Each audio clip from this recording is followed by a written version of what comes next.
Hello dear students, तो हम start कर चुके हैं अपनी सेकेंड यूनिट इंटीग्रेशन यानी कि समाकलन या इंटीग्रल कैलकुलस भी हम इसे बोलते हैं। तो इसका बेसिक कॉन्सेप्ट मैंने आपको समझाया था प्रीवियस वीडियो में। अगर आप बेसिक कॉन्सेप्ट समझना चाहते हैं क्या होता है इंटीग्रेशन, तो लिंक आपको डिस्क्रिप्शन बॉक्स में मिलेगा, आप जाकर उस वीडियो को देखिए। आज हम सीखने वाले हैं इंटीग्रेशन के इम्पॉर्टेंट फार्मूले।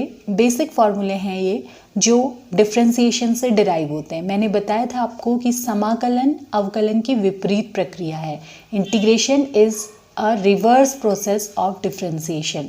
तो इसी स्टेटमेंट की हेल्प से आज मैं बताऊंगी कि कैसे डिफरेंशिएशन यानी कि अवकलन के फॉर्मूले की हेल्प से आप इंटीग्रेशन के फॉर्मूले डिराइव कर सकते हैं। जैसा मैंने आपको पहले भी बताया था कि इंटीग्रेशन पर पूरी प्लेलिस्ट बनी हुई है, सारे टॉपिक्स इसके कवर किए हैं। आप चाहें तो उस प्लेलिस्ट से जाकर भी अपनी पढ़ाई कर सकते हैं। मैं उसका लिंक आपको डिस्क्रिप्शन बॉक्स में दे रही हूँ।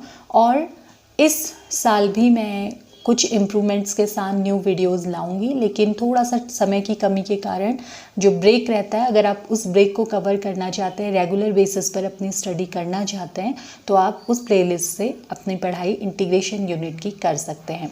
साथ ही इसके जो यूनिट हैं, जो नोट्स हैं, वो आपको मैं अवेलेबल करवाऊँगी टेलीग्राम चैनल पर। आपको 0 to Infinity सर्च करके सेम लोगों के साथ आपको चैनल मिल जाएगा, उसे सब्सक्राइब कर लेना है। और वहाँ पर मैं आपको PDF नोट्स, पेपर वगैरह सभी कुछ अवेलेबल करवाती रहती हूँ। तो आप ज़रूर टेलीग्राम पे 0 to Infinity चैनल सर्च कीजिए। तो अब हम आ जाते हैं अपने फॉर्मूले पे। तो सबसे पहले देखिए, इंटीग्रेशन से पहले डिफरेंशिएशन के फॉर्मूले याद होना बहुत ज़रूरी है। अगर आपको डिफरेंशिएशन के फॉर्मूले लर्न नहीं है तो थोड़ा सा दिक्कत होगी इन फॉर्मूलों को याद करने में। तो ये सिर्फ एक वीडियो है, उसका लिंक डिफरेंशिएशन के वीडियो का मैं डिस्क्रिप्शन में दे रही हूँ। अगर आपको वो देखना है तो उसे देखकर अगर आप ये वीडियो देखेंगे तो ज़्यादा आपको अच्छी तरह से समझ आएगा। तो देखिए, सबसे पहले बात करते हैं पहले फार्मूले की। आपको याद होगा वहाँ पर हम पढ़ते थे पहला formula x to the power n का डिफरेंशिएशन। तो हमारे पास फार्मूला होता था d dx of x to the power n। d dx का अर्थ होता है हम x की पावर n का अवकलन यानी कि डिफरेंशिएशन कर रहे हैं। तो इसके लिए हमारा फॉर्मूला था n x की पावर n माइनस 1, अगर आपको याद है तो जैसा मैंने कहा कि यहाँ पर जिस फंक्शन का डिफरेंशिएशन हम कर रहे हैं और ये हमें डिफरेंशिएशन के बाद मिल रहा है, तो इंटीग्रेशन इसकी रिवर्स प्रोसेस होगी। यानी कि अगर हम इस वाले फंक्शन का इंटीग्रेशन इस फलन का समाकलन करेंगे तो आंसर हमें मिलेगा ये। दैट मीन्स इंटीग्रेशन हम इस तरह से दिखाते हैं। इंटीग्रेशन ये फंक्शन जो है n x की पावर n माइनस 1 x के रिस्पेक्ट में है, इसके लिए यहाँ पर dx लिखा जाता है। जैसे यहाँ हम अपॉन में d बाई dx लिखते थे, यहाँ dx ऐसे लिखा जाता है। इक्वल्स टू इसका इंटीग्रेशन करने पर मिलेगा हमें x to the power n। x to the power n का डिफरेंशिएशन हो गया nx की पावर n माइनस 1 और nx की पावर n माइनस 1 की dx हो गया x की पावर n। और हमेशा इसमें एक कांस्टेंट आता है प्लस c, और क्यों आता है ये भी आपको समझाया था पिछले वीडियो में। तो ये हमारा फॉर्मूला बन गया। इस फॉर्मूले को आप थोड़ा सा चेंज भी कर सकते हैं। आप यहाँ पर इंटीग्रेशन x की power n minus dx equal to x की पावर n, ये n यहाँ से अगर हम हटाएंगे तो यहाँ अपॉन में जाएगा, अपॉन n प्लस c के भी अपॉन में आएगा, लेकिन c के अपॉन में n आने पर भी वो एक कांस्टेंट ही बनेगा। तो हम हमेशा कांस्टेंट को c से ही रिप्रेजेंट करते हैं। तो ये हमारा एक फार्मूला बन सकता है। लेकिन अब इस फॉर्मूले की थोड़ी सी फॉर्म चेंज करती हूँ। आप ध्यान से देखेंगे x की पावर n माइनस 1 था, तो आंसर जो आ रहा था x की पावर n अपॉन n आ रहा था।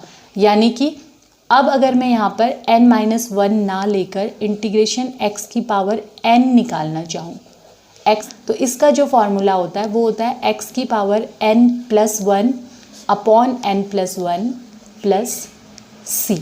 ये कैसे होता है? देखिए, यहाँ पर n माइनस 1 था तो जो आंसर आया उसमें एक ज़्यादा आया। अगर आप प्लस 1 करेंगे तो 1 से 1 कैंसिल होगा और x की पावर n आएगा। और अपॉन में जो पावर होती है वही अपॉन में भी आती है n। तो इसका मतलब जिस x की जिस पावर का हम इंटीग्रेशन कर रहे हैं उसमें 1 ऐड हो जाता है। तो अगर हम x की पावर n का इंटीग्रेशन कर रहे हैं तो x की power n plus 1 upon n plus 1 हो जाएगा प्लस c। इसके आप एग्जाम्पल्स देख सकते हैं। अगर हम इंटीग्रेशन x की पावर 5 dx करें तो मैंने कहा हमेशा इंटीग्रेशन में एक पावर ऐड हो जाएगी, n की जगह पर अभी 5 है तो x की पावर 5 प्लस 1 यानी 6 अपॉन 5 प्लस 1 यानी 6 प्लस c ये आ जाएगा। अगर हम इंटीग्रेशन x की पावर -2 कर रहे हैं तो ये आपका आ जाएगा x की पावर, हमेशा पावर एक ऐड हो जाएगी तो -2 प्लस 1 हो जाएगा अपॉन -2 प्लस 1 होगा प्लस c। तो ये आपका बनेगा x की power -2 plus 1 -1 upon -2 plus 1 -1 plus c। तो ये आपका आंसर आ जाएगा। तो पहला फॉर्मूला इंटीग्रेशन का आपका बन गया है। x की पावर n dx का इंटीग्रेशन या x की पावर n का इंटीग्रेशन x के रिस्पेक्ट में होता है x की power n plus 1 upon n plus 1 plus c। तो केवल आपको x की जो भी पावर है उसमें 1 ऐड कर देना है, अपॉन में भी वही पावर आएगी, प्लस c हमेशा लिखिए, c लिखना आपको भूलना नहीं है। तो दूसरा फॉर्मूला अब हम सीखेंगे। तो देखिए सेकेंड फार्मूला, पहले हम डिफ्रेंसिएशन के फार्मूले की बात करेंगे। D d x of e to the power x, यानी कि ई की पावर एक्स का जो डिफ्रेंसिएशन होता था वो था ई की पावर एक्स। फार्मूला आपको याद होगा, ई की पावर एक्स का डिफ्रेंसिएशन ई की पावर एक्स होता था। तो इसका मतलब ये है कि अगर हम इस फंक्शन का इंटीग्रेशन करें तो हमें ये मिलेगा, यानी कि इसका integration that means integration e to the power x d x equal to जो LHS में है ई की पावर एक्स प्लस सी। आपको याद रखने के लिए इस तरह से आप समझ सकते हैं कि यहाँ से जब डिफ्रेंसिएशन का साइन आप हटाते हैं तो वो यहाँ जाके इंटीग्रेशन बन जाएगा और साथ में आपका एक dx आ जाएगा। आप इस तरह से इस बात को समझ सकते हैं। नेक्स्ट फार्मूला देखिए, आपने एक फार्मूला पढ़ा था differentiation of log x। log x ये ई बेस पर होता है, आपको बताया था। जब भी log का बेस नहीं लिखा रहता है तो इसका मतलब होता है कि वो ई बेस पर है, तो इसका डिफ्रेंसिएशन होता है 1 अपॉन एक्स। तो आप यहाँ से समझ सकते हैं कि अगर हम 1 अपॉन एक्स का इंटीग्रेशन करेंगे तो हमें log x मिलेगा, और यही हमारा नेक्स्ट फार्मूला है, integration 1 upon x d x equal to log x plus c. ठीक हो गया। नेक्स्ट फार्मूला ट्रिग्नोमेट्रिक फार्मूले देख लेते हैं। साइन एक्स, कॉस एक्स, ये सारे फार्मूले हम नेक्स्ट देखते हैं। सबसे पहले साइन एक्स का डिफ्रेंसिएशन होता है कॉस एक्स। तो आप अनुमान लगा सकते हैं कि कॉस एक्स का इंटीग्रेशन क्या होगा। अगर हम डी डी एक्स यहाँ से हटा के इधर इंटीग्रेशन करें तो कॉस एक्स का जो इंटीग्रेशन आएगा वो आ जाएगा साइन एक्स। तो नेक्स्ट फार्मूला हमारा बनेगा integration cos x d x equal to sine x plus c. तो ध्यान रखना है कॉस एक्स का इंटीग्रेशन होता है साइन एक्स। इसके बाद देखते हैं ये फॉर्मूला, कॉस एक्स का डिफ्रेंसिएशन होता था minus sine x. Cos x का डिफ्रेंसिएशन होता है माइनस साइन एक्स। मैंने आपको बताया था कि जो 3 सी फंक्शंस होते हैं कॉस एक्स, कॉट एक्स और कोसेक एक्स, इनके डिफ्रेंसिएशन होते हैं नेगेटिव। इंटीग्रेशन में कहानी बदल जाएगी।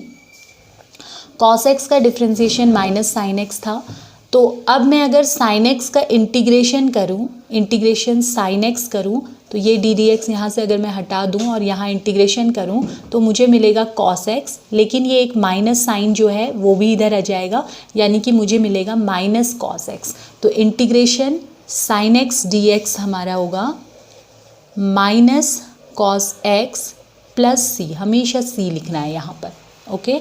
अब नेक्स्ट फार्मूला था d d x of tan x equal to sec square x. तो टेन एक्स का डिफ्रेंसिएशन होता है सेक स्क्वायर एक्स, तो सेक स्क्वायर एक्स का इंटीग्रेशन हो जाएगा integration sec square x d x आपका बनेगा tan x plus c. Similarly cot x का differentiation minus cosec square x, तो कोसेक स्क्वायर एक्स का जो इंटीग्रेशन होगा integration cosec square x d x equal to हो जाएगा माइनस, यहाँ आ जाएगा minus cot x plus c. Similarly sec x का differentiation sec x tan x था, that means sec x tan x का जो इंटीग्रेशन होगा, सेक एक्स टेन एक्स का इंटीग्रेशन एक्स के रिस्पेक्ट में यानी डी एक्स, वो होगा sec x plus c. Cosec x का differentiation minus cosec x cot x होता है, तो कोसेक एक्स कॉट एक्स का इंटीग्रेशन होगा माइनस, यहाँ से यहाँ ट्रांसफ़र हो जाएगा minus cosec x plus c. अलावा आपने इन्वर्स वाले फॉर्मूले पढ़े थे जिनको हम एक अलग वीडियो में डिस्कस करेंगे, उससे रिलेटेड और भी कुछ फार्मूले होते हैं। तो बेसिक फार्मूले जो यहाँ पर कोई यूज़ होते हैं जो हम डायरेक्ट डिफ्रेंसिएशन से डिराइव कर सकते हैं वो ये हैं। एक और इम्पॉर्टेंट फार्मूला आपको बता देती हूँ। आपको याद होगा x का डिफ्रेंसिएशन d/dx ऑफ x ये होता था 1। कारण वही है, nx की पावर n-1 वाले फॉर्मूले से x की पावर 1 है, 1 x की पावर 1-1 यानी 0 होता है, तो x की पावर 0 1 होती है, इसका आंसर आ जाता है 1। तो कहीं पर भी आप किसी कांस्टेंट का या फिर 1 का आप इंटीग्रेशन करेंगे तो आपको x मिलेगा। तो इंटीग्रेशन 1 dx इक्वल टू आपका आएगा x। Integration 1 dx equal to x plus c. तो ये आपका एक और फार्मूला हो गया। इसके अलावा कुछ बेसिक रूल्स हैं, जैसे कि अगर आप किन्हीं दो फंक्शंस के सम या डिफरेंस का इंटीग्रेशन कर रहे हैं, एफ एक्स और जी एक्स, कोई भी दो फंक्शंस हो सकते हैं, जैसे कि साइन एक्स प्लस ई की power x, x plus cos x, कोई भी दो फंक्शंस हो सकते हैं। इनका अगर आप इंटीग्रेशन कर रहे हैं तो जैसे डिफ्रेंसिएशन में ये डिस्ट्रीब्यूट हो जाता था, दोनों के साथ अलग अलग आ जाता था, वैसे ही यहाँ पर भी दोनों का इंटीग्रेशन अलग अलग हो जाता है। Integration f x d x plus integration g x d x, plus और माइनस के लिए, गुणा और भाग के लिए जैसे डिफ्रेंसिएशन में अलग रूल्स होते थे, वैसे ही इंटीग्रेशन में भी मल्टीप्लिकेशन और डिवीज़न के लिए अलग चीज़ें होती हैं, वो हम आगे पढ़ेंगे। फिलहाल प्लस और माइनस में ये होता है। हाँ, अगर कोई कांस्टेंट मल्टीप्लिकेशन में आता है, integration k into F x आता है, जैसे कि 5 इंटू ई की पावर x आ गया, तो ऐसे केस में जो कांस्टेंट होता है वो सीधे सीधे बाहर निकल जाता है, k integration f x d x आ जाता है प्लस सी। तो ये कुछ बेसिक रूल्स थे, इन पर बेस्ड 2-4 छोटे छोटे क्वेश्चंस करवा रही हूँ, कुछ होमवर्क दे रही हूँ, आप इनको सॉल्व करके मुझे आंसर बताएंगे। तो जैसे कि ये एग्जाम्पल मैंने पहले ले लिए हैं, तो इनका आपको इंटीग्रेशन करना है। तो सबसे पहले है इंटीग्रेशन 5 sin x dx। तो मैंने कहा कि जो भी कांस्टेंट होता है वो इंटीग्रेशन से डायरेक्ट बाहर निकल जाता है, ये हो जाएगा 5 इंटीग्रेशन sin x dx। तो अब आपको फार्मूला याद होना चाहिए, sin x का इंटीग्रेशन, अभी हमने जो फार्मूले लिखे हैं आप देख रहे हैं, sin x का इंटीग्रेशन होता है माइनस कॉस x। डिफ्रेंसिएशन में sin x का डिफ्रेंसिएशन प्लस cos x होता है, लेकिन sin x का इंटीग्रेशन नेगेटिव होता है, ये अक्सर बच्चे कंफ्यूज होते हैं प्लस माइनस में, ध्यान रखिएगा। sin x का इंटीग्रेशन होता है माइनस, हमेशा इसको ब्रैकेट में रखेंगे क्योंकि ये 5 के साथ मल्टीप्लिकेशन में है। तो अब ये माइनस बाहर आ जाएगा मल्टीप्लाई होने के बाद, तो ये -5 cos x प्लस सी, ये आ गया आपका आंसर। बिल्कुल इसी तरह से सेकंड इंटीग्रेशन, दो फंक्शंस हैं, प्लस में है, तो मैंने बताया जब भी प्लस में होते हैं अलग अलग हो जाते हैं। Integration x square D x plus integration ई की पावर एक्स डी एक्स। तो एक्स स्क्वायर का इंटीग्रेशन एक्स की पावर एन का इंटीग्रेशन होता है एक्स की पावर n+1 अपॉन n+1। तो यहाँ पर एक्स की पावर 2+1 यानी 3 अपॉन 2+1 यानी 3, प्लस ई की पावर एक्स का इंटीग्रेशन ई की पावर एक्स ही होता है, प्लस सी हमेशा लिखना है। इसी तरह से यहाँ पर तीन फंक्शंस प्लस में हैं तो अलग अलग हो जाएंगे सभी, x³ dx plus integration 1 upon x d x plus integration 2 ई की पावर x dx। तो एक एक करके हम सबका इंटीग्रेशन करेंगे। x की पावर 3 है तो पावर 1 बढ़ जाती है, अपॉन में भी 1 बढ़ जाता है, प्लस अब 1 अपॉन एक्स का इंटीग्रेशन होता है log x। यहाँ पर कोई पावर वाला x की पावर n वाला फॉर्मूला नहीं लगता है, जबकि डिफ्रेंसिएशन में हम इसे करते तो ऊपर जाके x की पावर -1 होता, फिर हम nx की पावर n-1 वाले फॉर्मूले से डिफ्रेंसिएशन करते। यहाँ पर इंटीग्रेशन में ध्यान दीजिएगा, 1 अपॉन एक्स का इंटीग्रेशन होता है log x, क्योंकि log x का डिफ्रेंसिएशन 1 अपॉन एक्स होता है। तो 1 अपॉन एक्स का इंटीग्रेशन समाकलन हो गया log x प्लस 2 कांस्टेंट है, गुणा में जब भी कांस्टेंट होता है तो 2 ऐसे ही आ जाएगा, इनटू ई की पावर एक्स का ई की पावर एक्स ही होता है प्लस सी। ई की पावर एक एक्स ऐसा फंक्शन है जिसका डिफ्रेंसिएशन इंटीग्रेशन दोनों सेम होते हैं, ई की पावर एक्स ही होता है। लास्ट क्वेश्चन cos x है, cos x का पहले तो ये अलग अलग हो जाएंगे, integration cos x plus integration 5x² dx लिखना ज़रूरी है, x के रिस्पेक्ट में हो रहा है। तो ये cos x का इंटीग्रेशन होता है sin x, cos x का इंटीग्रेशन पॉजिटिव होता है sin x प्लस 5x² का इंटीग्रेशन x⁻³ प्लस c। तो ये आपका आंसर आ गया। तो इस तरह से बहुत ही आसान क्वेश्चन है, 2 मार्क्स में पूछे जा सकते हैं। इनको आप सॉल्व कीजिए। कुछ और प्रैक्टिस के लिए मैं आपको प्रॉब्लम्स दे रही हूँ जो आपको स्क्रीन पे दिखाई दे रही है। इनको सॉल्व करके आप मुझे आंसर लिखिए कमेंट बॉक्स में। कोई कन्फ्यूज़न या डाउट है तो वो भी आप मुझसे पूछ सकते हैं। तो मिलेंगे नेक्स्ट वीडियो में। Thanks for watching the video.